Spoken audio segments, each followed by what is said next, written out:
అన్ని దానాల్లోకెల్లా అన్నదానం మిన్న అన్న అర్యోక్తికి గాను అమావాస్య పర్వదినాన్ని పురస్కరించుకొని ఫలని సేవాదల్ ఫౌండేషన్ ఆధ్వర్యంలో వరంగల్ శ్రీ భద్రకాళి దేవాలయ ఆర్చి వద్ద నారాయణ సేవ ఘనంగా నిర్వహించడం జరిగింది.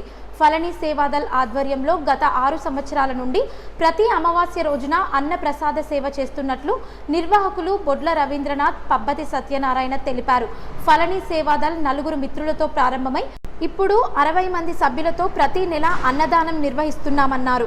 ఈ ఎండాకాలం పాపయ్యపేట చమన్ వద్ద బాటసారుల కోసం చలివేంద్రం కూడా ఏర్పాటు చేశామని చెప్పారు. ఈ కార్యక్రమంలో తుమ్మనపల్లి శ్రీనివాస్, పడిశాల సుజాత, రాచర్ల శ్రీనివాస్, పార్షి కిషోర్, హర్ష తదితరులు పాల్గొన్నారు.